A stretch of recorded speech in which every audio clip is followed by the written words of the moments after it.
ಆಕಿನ ಹೃದಯವಾನು ಅಥವಾ ಆ ಥರ ಮಾಡಿದ್ದು ನೋಡಿದ್ರೆ ನಾವು ಆಕಿಗೆ ಒಂದು ಮುಖದ ಮೇಲೆ ಒಂದು ಪಿಂಪಲ್ ಇದ್ರೂ ಕೂಡ 20 ಡಾಕ್ಟರ್ ಕಡೆ ತೋರಿಸೇವಿ, ಬರೀ ಒಂದು ಪಿಂಪಲ್.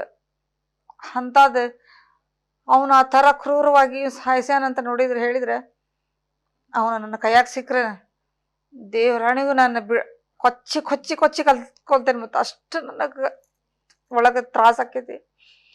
ನಾನು ಹೂವಿನಂಗೆ ನನ್ನ ಮಗಳನ್ನ ಬೆಳೆಸಿ ಈ ಥರ ಆಕೈತಿ ಅಂತ ನಮ್ಮ ಕಲ್ಪನೆಯೂ ಕೂಡ ಇರಲಿಲ್ಲ. ಹೆಣ್ಮಕ್ಳು ಇಷ್ಟು ನೀಟಾಗಿ ನಾವು ಬೆಳೆಸಿ ಇಂಥವ್ರ ಕೈಯಾಗ ಕೊಡೋದು ಸಾಮಾನ್ಯನ? ಅವನಿಗೂ ಅಕ್ಕ ಅದಾಳೆ, ಅವ್ರ ದೇವ್ರ ಶಿಕ್ಷೆ ಕೊಡಲಿ. ಒಂದು ಹೆಣ್ಣು ಏನು ಅನ್ನೋದು ಅವ್ರು ಅರಿವು ಇಟ್ಕೋಬೇಕು. ಒಂದು ಹೆಣ್ಣು ಮಕ್ಕಳು, ಒಂದು ಹೆಣ್ಣು ತಂದೆ ತಾಯಿ ಅವ್ರನ್ನ ಹೆಂಗೆ ಬೆಳೆಸಿರ್ತಾರ, ಅವ್ರಿಗೆ ಎಷ್ಟು ತ್ರಾಸ ತೊಗೊಂಡು ನಾವಿವತ್ತು ನಮಗಿಲ್ಲಪ್ಪ ಅಂತಂದ್ರೆ ನಾವು ಮಕ್ಕಳು ಬೆಳೀಲಿ. ನನಗೆ ಇವತ್ತಿಲ್ಲ ಅಂದ್ರೂ ಮಕ್ಕಳಿಗೆ ಕೊಡ್ತೀವಿ. ನಾವು ಒಂದು ಒಪ್ಪತ್ತು ಉಪವಾಸ ಇದ್ರೂ ಕೂಡ ಮಕ್ಕಳಿಗೆ ಕೊಡ್ತಾರೆ.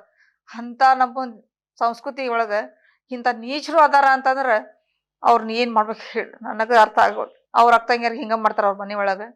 ಇದು ಮಾತ್ರ ಅವನಿಗೆ ಆಕಿನ ಆತ್ಮಕ್ಕೆ ಶಾಂತಿ ಸಿಗಬೇಕು ಅಂದ್ರೆ ಅವನಿಗೆ ಗಲ್ಲು ಶಿಕ್ಷೆ ಕೊಟ್ಟು ಅವ್ನು ಸಾಯ್ದಾಗ ನನ್ನ ಮಗಳ ಆತ್ಮಕ್ಕೆ ಶಾಂತಿ ಸಿಗಂಗಿಲ್ಲ.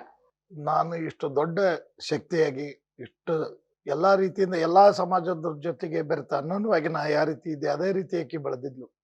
ನಾನು ಫ್ಯಾಮಿಲಿ ಇನ್ವಾಲ್ವ್ಮೆಂಟ್ ಕೂಡ ಹಂಗಾಯ್ತು. ಅವರು ಕೂಡ ಅದೇ ರೀತಿ ನನ್ನ ಸ್ಟೈಲ್ಗೆ ಎಲ್ಲರೂ ಕೂಡ ಬೆರ್ಕೊಂತ ಬಂದ್ರು. ಯಾವಾಗ್ಲೂ ಯಾರ ಮೇಲೂ ಯಾವ ಸಮಾಜದ ಮೇಲೆ ಸಿಟ್ಟಿಲ್ಲ, ಯಾವ ಸಮಾಜದ ಮೇಲೂ ಕೂಡ ಇಂಥವ್ರು ಕೂಡ ಹಚ್ಕೋಬಾರ್ದು, ಅವ್ರನ್ನ ಒಳಗೆ ಕರ್ಕೋಬಾರ್ದು. ನನ್ನ ಕಡೆ ಭೇದ ಭಾವನೆ ಇರಲಿಲ್ಲ, ಎಲ್ಲರೂ ಕೂಡ ಹಚ್ಕೊಂಡ ಅದೇ ರೀತಿನೂ ಅವಳು ನಡ್ಕೊಂತ ಬರ್ತಿದ್ಲು. ನ್ಯೂಸ್ ಫಸ್ಟ್ ನಿರ್ಭೀತಿಯಿಂದ ನಿಮ್ಮ ಪರವಾಗಿ.